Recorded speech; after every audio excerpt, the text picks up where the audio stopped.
Well, hello and good morning, community. No Limits Living. Alejandro Tornato coming directly from Beaufort, Georgia. And what a great day today is. You know, every day is a fantastic opportunity to show up empowered with vibrancy, trying to live a full life. But for me today, it's a very special day because if you've been following, my conversations with influencers, and today is a new step into this segment, because today my guest is Greg Storch, and he is coming directly from Italy. So conversations with influencers has gone beyond the US boundaries, and now we are truly international. So I am so happy for that. And what I would like to do, without any further delays, because I know Greg, I haven't known him for a long time, but I know him, and I know that he cannot wait to be in front of the camera with all of us. So let me be the first one now to say hello, my friend Greg Storch, coming from Italy. How are you doing, my friend, today? Alejandro, hello. I'm doing great. If I was any better, I'd be twins. I think that we would be two pairs of twins in here. I think so. Oh, God help the people around us, though. Two of each one of us. That's a lot. That's too much to handle. But just for everyone, or those who are going to get the replay later on, I think that this conversation, this time that I'm going to have with Greg, it's a great illustration. And this is not the topic that we're going to be talking today, but this is a great illustration of the power of association and the power of relationships. Mm-hmm. And why do I say this?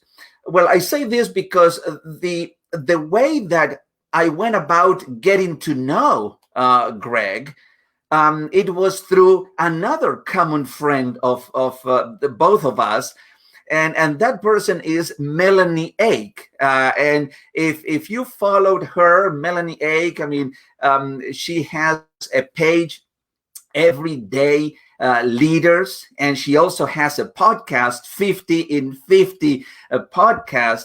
But she's all about leadership, and she's all about bringing leaders into the forefront. And I got to know her, and then through her says, my goodness, you got to connect with Greg Storch. And I said, okay, well, so she made the initial introduction, and guess what? Here we are. And you see, as Jim Rohn used to say, we are the average of the 5 people that we spend most of our time with. Mm-hmm. And the reason that I love spending times with these incredible leaders is because, guess what? They are elevating my own life, my own leadership, my whole being. I am vibrating at their frequency.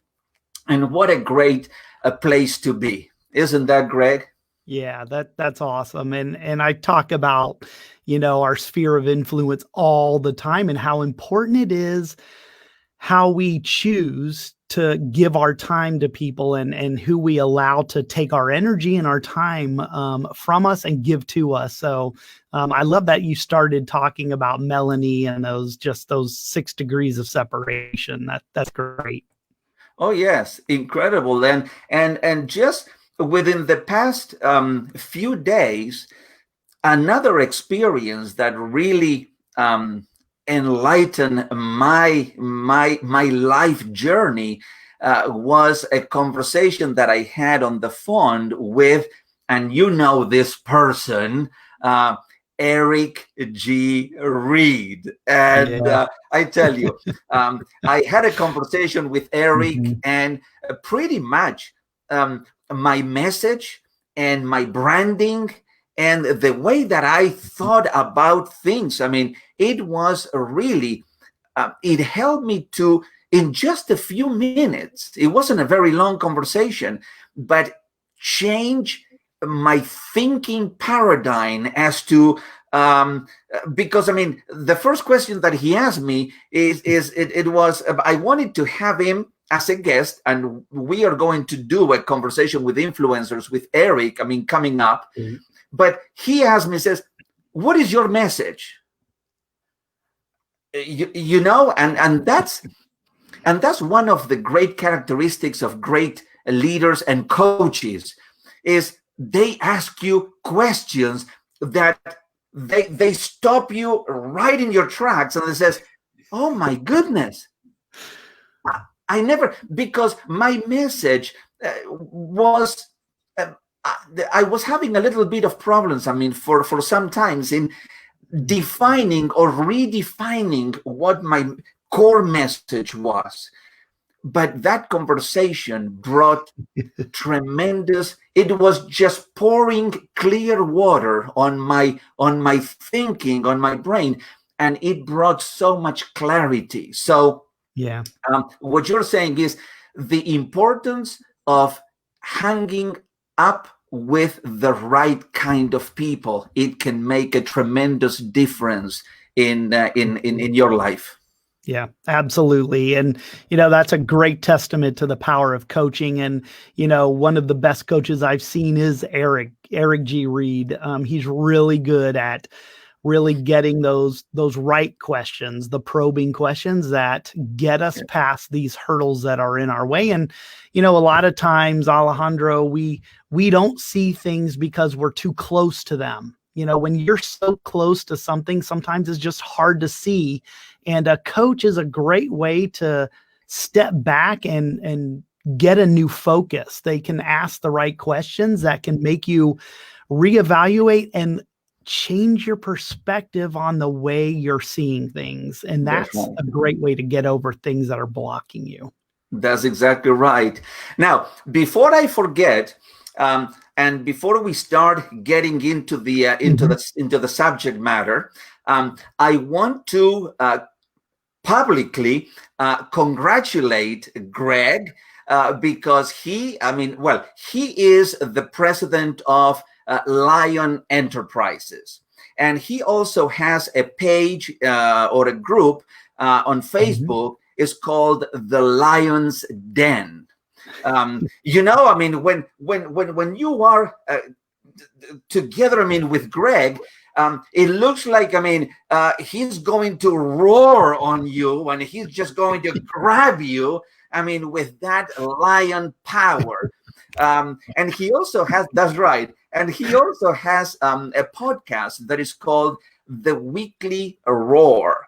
And just recently, within the past few days, Greg celebrated, and he had a great group of panelists talking about consistency, but he celebrated his 100th episode of the Weekly Roar. And I know that you had a lot of congratulatory messages, but I want to add myself into that and congratulate you on the power of consistency in doing that. Now, you've celebrated 100s. Now, I want to be on your panel when you celebrate your 200. That's a deal. That's a deal. Thank you so much, Alejandro. It was a great feeling to get to that milestone. And it was a learning experience for me as well, because it's interesting, experiencing that, because you set these milestones and then you reach them, and then it takes something away from or out of you, because you reach the goal you set, and then you have to reevaluate, refocus, and keep going. And what's the next 100 look like? So I hit that milestone, and as soon as all the fanfare was over, and wow, what a great session that really was.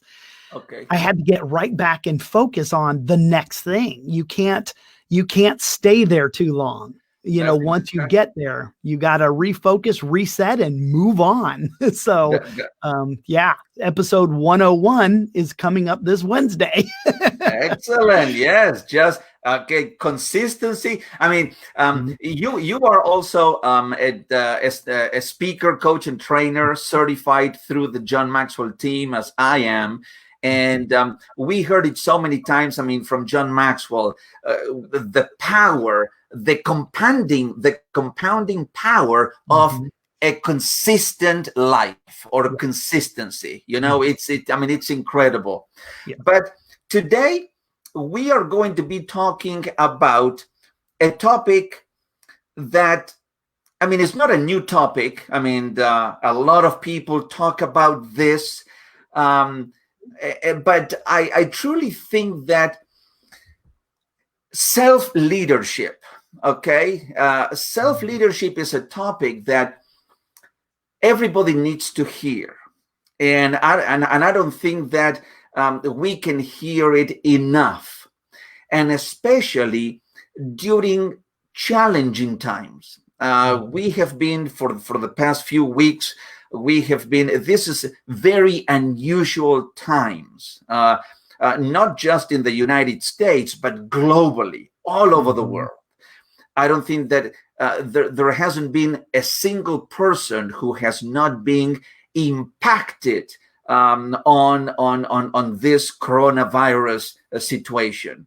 And I think that self-leadership, this is a golden opportunity that we have to exercise self-leadership, because if we don't do it with the time that we have on our hands, and we let that time go wasted, what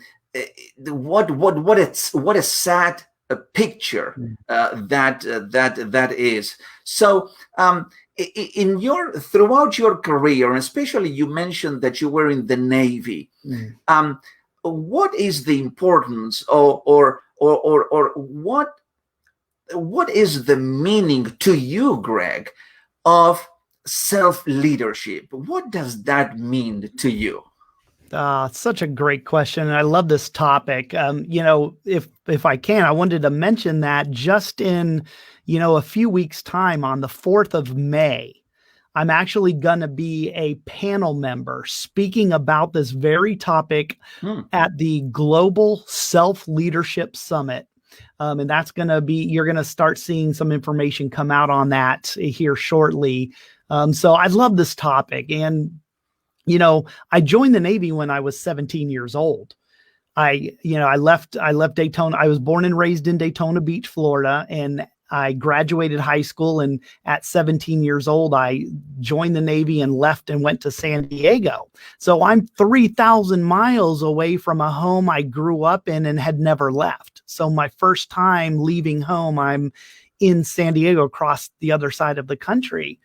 And you have to be responsible for yourself. And so here's lesson number 1 in self-leadership: taking responsibility for yourself.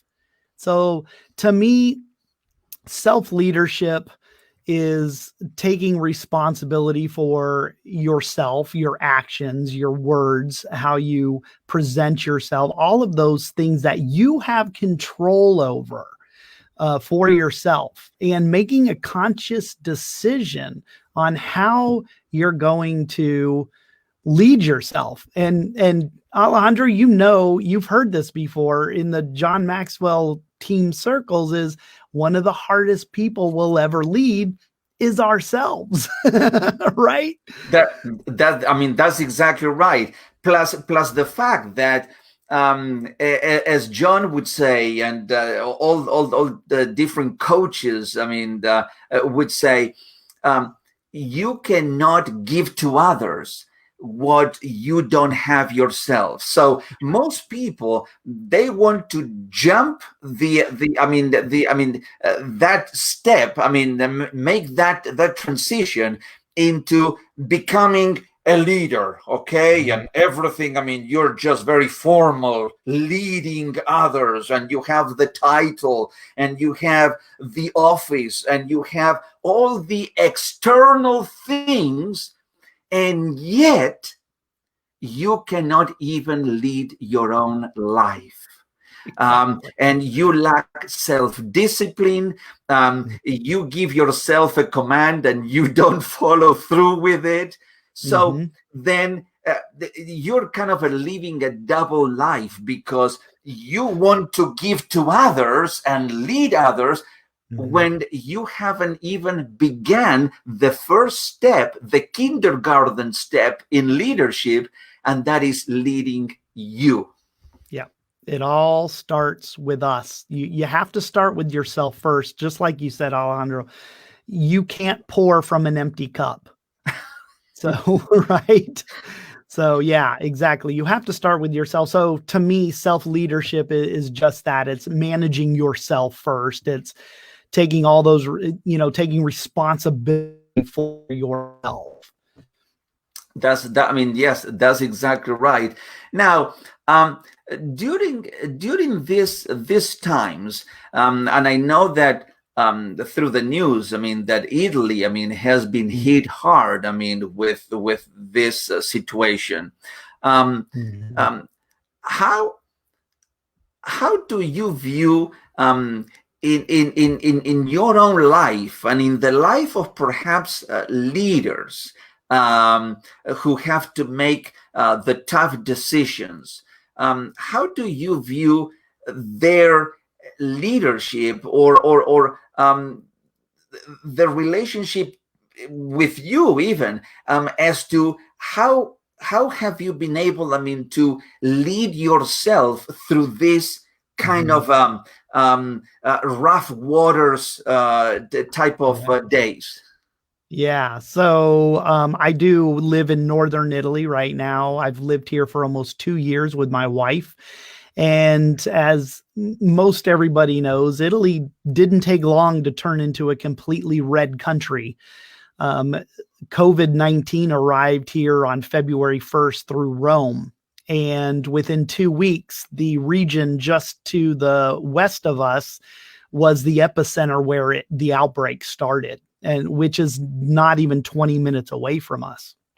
So, we've been watching this thing unfold since early February, and here we are approaching the end of April. So a lot of people have asked me, what's the one thing you've learned or you've taken away from this experience? And my answer to them has always been the importance of self-leadership.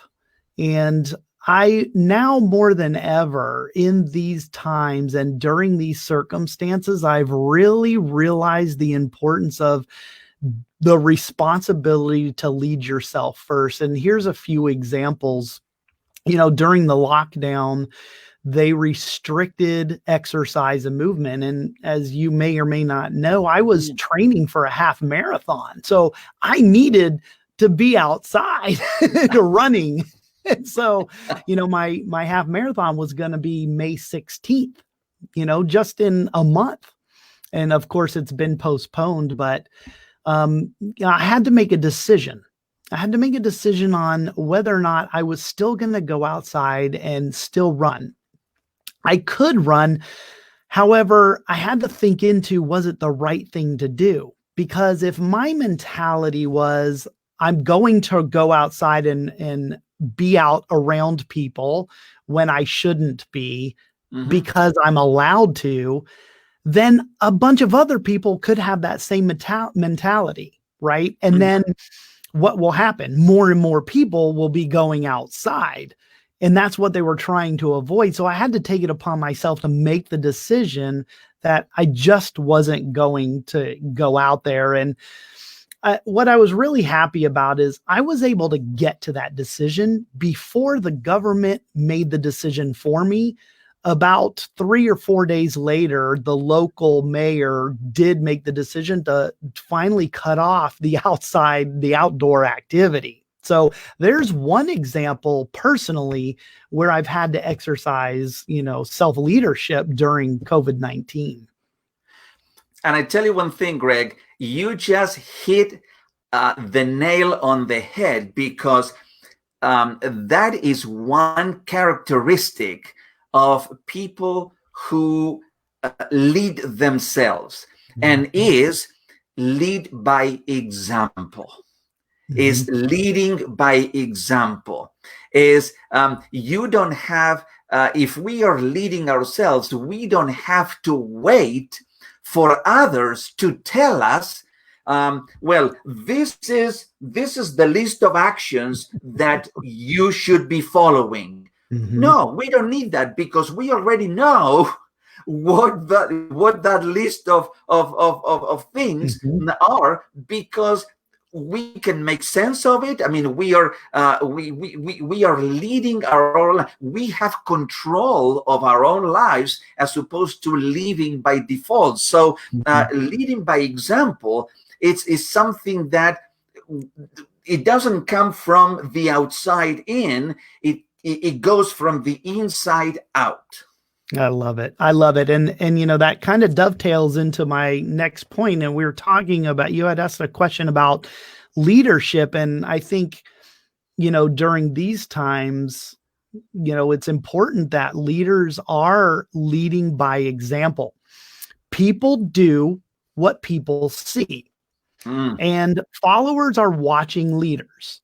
They're cueing off of their leaders. They're taking their cues on their behaviors, their words, their actions, everything they do. They're taking their cues off their leaders, the people who influence them.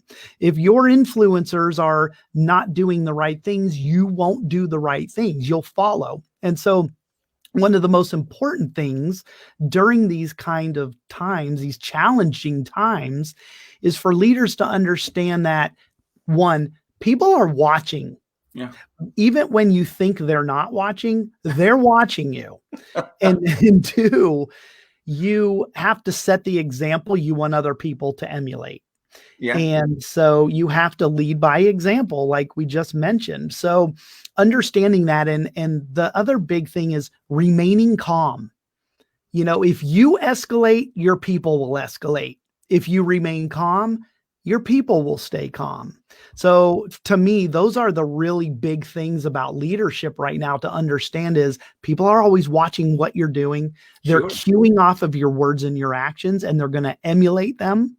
Yeah. And that you have to stay calm if you want your people to stay calm. That's right. Yes. Is maintaining a cool head, even when confronted with pressure from the outside.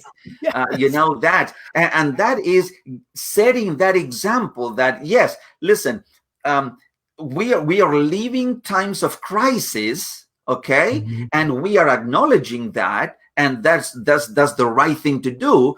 But I cannot let that crisis get into me, so I become a crisis myself. I mean, I see crisis, but I stay calm and composed, because what happens if you stay calm, you'll have the ability to think better than if you're just all over the place and going crazy.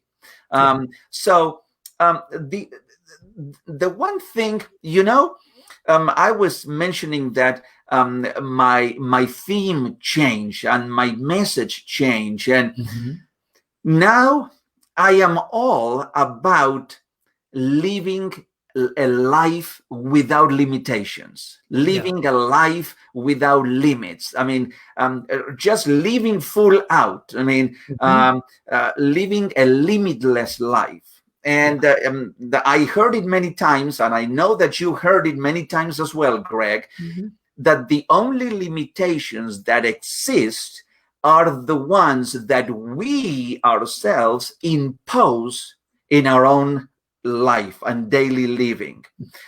So how is perhaps, if there is a connection between self-leadership, and even perhaps, one area of self-leadership is be fearless. Be fearless.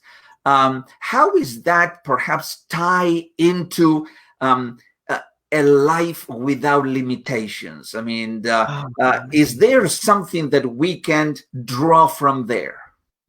Yeah, I really love that question. What a great question. Let me think into this real quick. What's coming up for me right now is listening to the question. What's coming up for me is that living a life without limitations and self-leadership has a lot to do with our ability to, one, choose. It's our choices to have this mindset and to have the perspective we choose to have. So to me, this is a perspective issue for us to be able to live a limit-free life, a life without limitation. So where I'm going with this is that when everything we do in life is a choice, we can do X or we can do Y. We get to choose how we show up. You've heard it before, victim or victor, right? So everything, I've never been faced with anything that wasn't a choice I had to make. And so that's where we start with our, living a limit-free life, is focusing in on the choices we make. And that goes to self-leadership, because when it comes to self-leadership, it's controlling the choices you make and making the choices you need to make in order to live the life you want to live. You have to be brave. You have to be not risk adverse. You have to be willing to take some calculated risks. You have to want to stretch yourself. You have to be growing all the time and away from your comfort zone. People that are comfortable with being uncomfortable are the ones who are growing and can have a more successful chance of living a limit-free life. That's right. And you mentioned, the power to choose, the power of choice that we have as human beings, because animals don't have that power to choose. They just don't have it. They were created without that power. So, but we were created as spiritual beings, and I don't want to get religious here, but as spiritual beings, we are given that power to choose. And you mentioned that, and one of the things is, sometimes we are confronted with, do we do what is right, or do we do what is easy to do? And it's always that dichotomy. And most people, they who perhaps don't have a level of awareness of things around them, they said, hey, what the heck, I'm just going to do what is easy, and they go always the easy pathway. And in my own personal experience, I don't know, whether it's the same with you, Greg, but taking the easy road, you know where that leads you? To the ditch. Exactly. And so sometimes is, no, don't take the easy pathway and the easy road. Just take perhaps even the difficult pathway, because as you have to put effort and you have to be creative, and you have to come up with new ideas. And that requires effort, and that requires work, and that requires sweat. But that, over time, will lead you to a much better destination. Exactly. You know, John Maxwell describes it as everything worth having is all uphill. That's but right. you're saying the same exact thing, is that if it's worth doing, it's going to be hard. Nobody got anywhere taking the easy road except down to the bottom of the valley, right? It's easy to coast. It takes hard work to pedal and go resist gravity and go uphill but I'll tell you what, those who put in the work, man, $1 million view once they get to the top, right? It's all worth that effort. You just have to stay consistent with it. That's exactly right. That's exactly right. Now, the other aspect of self-leadership and living a limitless kind of experience is the ability that we have as leaders to embrace new ideas and new opportunities. And you know what? And I mentioned that with other people, other friends. What a golden opportunity this is to embrace. I mean, to have, because we have the time. I mean, some people, I mean, they're working online, and now, I mean, all the platforms like Facebook Lives and Zoom and everything else. I mean, they're just up to capacity. But it's the fact that as leaders and wanting to live a limitless kind of life, we need to embrace new ideas and new opportunities. And this is a prime time to develop that, to go deep into that, and to say, what are my abilities, my skills, my talents, and how I can use those not just to serve myself, but as a leader to begin influencing others and to make an impact into other people.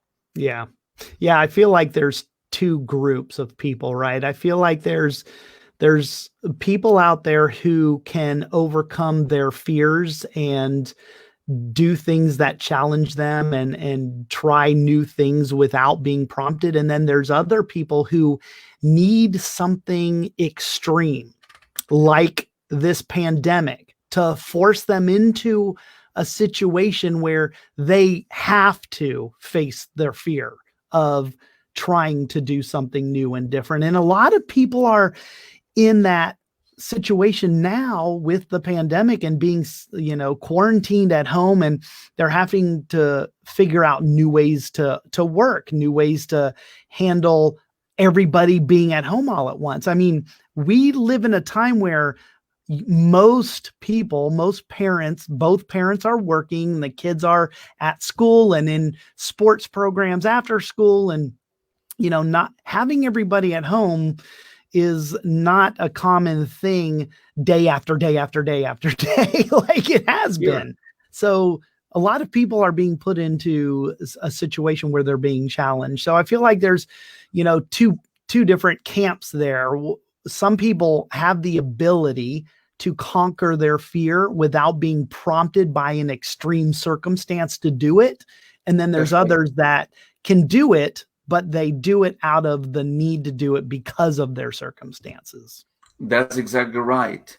Now, in your opinion and with your experience, Greg, what are some things that you would suggest people who perhaps, they are currently struggling with leadership or even with self-leadership.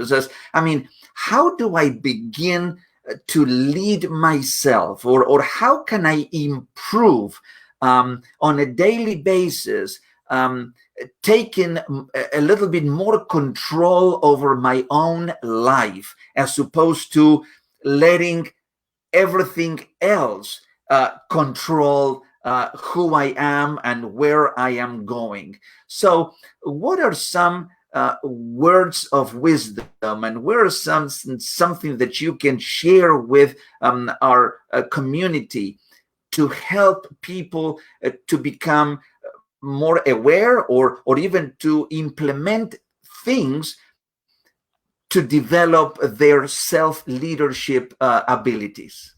Another great question. This is a great conversation.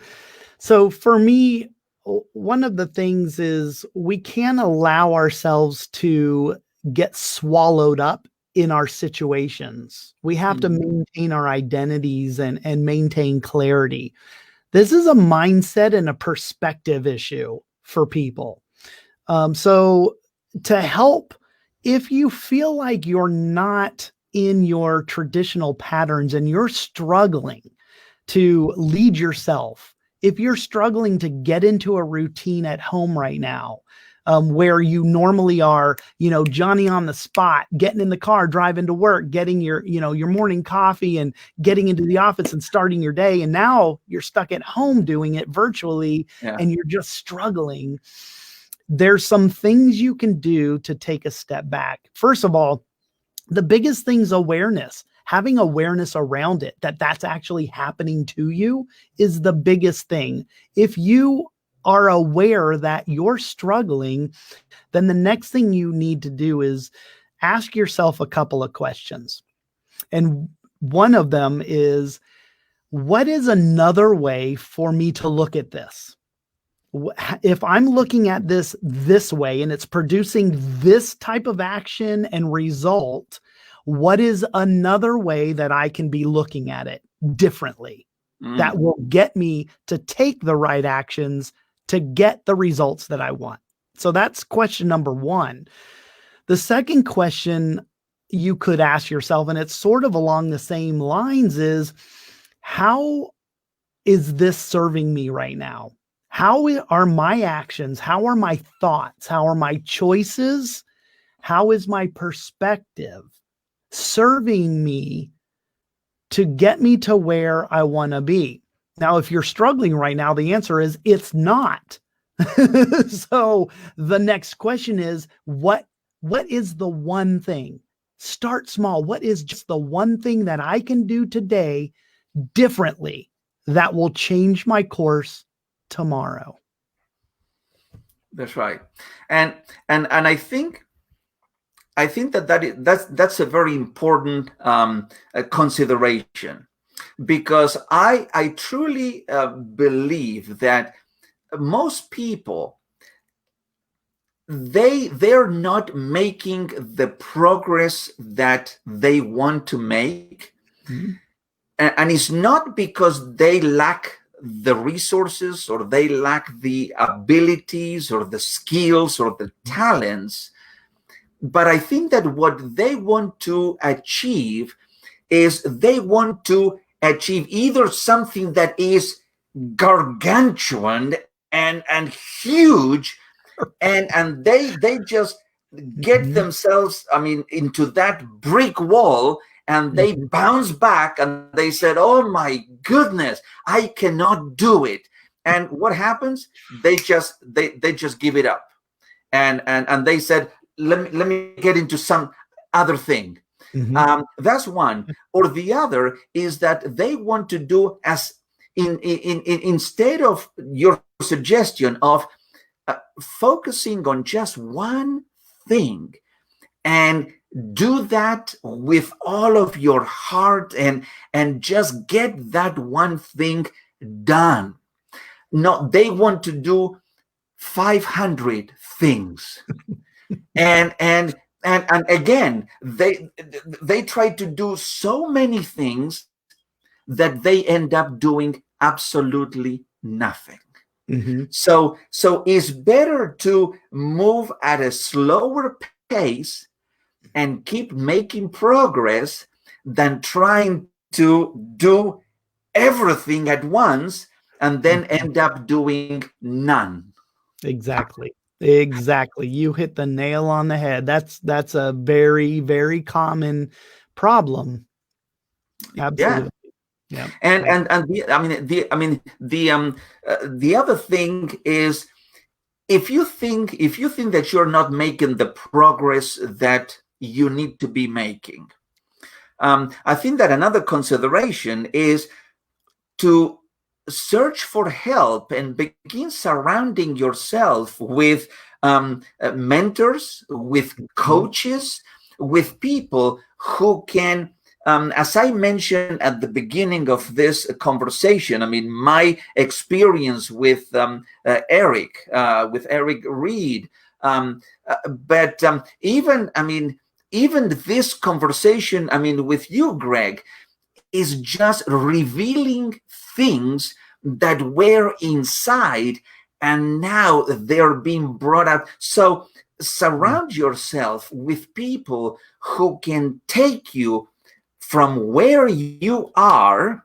No matter where you are, you can be very low, you can be very high, it doesn't matter, but to take you where you are, and they can take you even higher. That's the power of mentoring, the power of coaches. I heard it from even Paul Martinelli. It says it matters who you are taught by. I mean, it matters. I mean, the people that teaches you, don't allow anybody to do it. I mean, just it matters, I mean, who you learn from. But that association with good mentors, with good teachers, with good coaches can really make a difference, I mean, in your self-leadership journey. Yeah. Exactly. I agree with you. And that's good advice from Paul as well. It really does matter, who you're allowing to influence you, because it affects your decision. I mean, I've seen the changes and the growth in myself just in a few short years by really revamping my tribe, who I chose to surround myself with. And, I had to make, hard calls and make tough decisions on who I was going to spend less time with, because I wasn't getting the support or the correct influence I was looking for. So listen, we all only have so much time to give, and so you got to be careful how you divvy that out. That's exactly right. So listen, Greg, just to I have to be very honest with you, and I want to respect your time. If it wasn't because of just merely time, I would continue talking with you, I mean, for many more hours, but we have to be respectful, and I really appreciate your willingness and the time to do this. But just to wrap this up, what are just give us some final words of wisdom and things that you can contribute, I mean, to this community in terms of leading yourself, in terms of leadership in general, or in terms of what would you like people to begin doing in order to take their lives to the next level? Well, I think, first of all, Alejandro, thank you for spending time with me today and having me come on your show. I loved the conversation and the reach out to whoever's watching this. And to answer your question, I think I've really kind of touched on it earlier, but it really does all start with us. You cannot be trying to do something for somebody else that you haven't done yourself. We hear it all the time. A leader can't take their followers where they haven't gone themselves. Now, a great leader will be brave enough to try and lead them and figure out the way to go and make that happen, to lead his people to the place, or her people to the place where they need to go. But it all starts with us. And that's the whole self-leadership. And that's why self-leadership really has become such an important topic. We don't really, when we talk about leadership, we're talking about an individual who's exerting influence on other people to get them to move in a certain direction, to achieve a certain vision. But we don't normally talk about us leading ourselves, and that's self-leadership. It starts with us. So if you know you have areas where you're not strong in, where maybe you have weaknesses, those are great spots to work on first. Turn your weaknesses into strengths. You do that by surrounding yourself with people who can help. Find people who are strong in those areas of your weaknesses and surround yourself with them. They'll help you to grow in those areas. And then you'll become a more well-rounded individual. Once you're there, and you continue to work on yourself, and you're in a personal growth program, then you're starting to prepare yourself to be able to lead others. Excellent. Well, thank you so very much. I really appreciate this has been so very valuable, to me and to the people, who are joining us live, or who will get the replay afterwards. But I really appreciate it. It's now that we have this even virtual connection, virtually in person connection, is something that I truly would love to continue cultivating, because once you know that there is a seed, then what happens if you don't water it and fertilizer and keep cultivating it? It will die. And I don't like that to happen. I want to get that seed into a beautiful, full of fruit kind of a tree. And so thank you so very much. And for the community of No Limits Living, this has been Alejandro Tornato, and have a great rest of the day. And as I always remind you, to live every moment, be resilient, and also be kind, be passionate, and be well. Thank you, Greg. Bye-bye. Bye, everybody.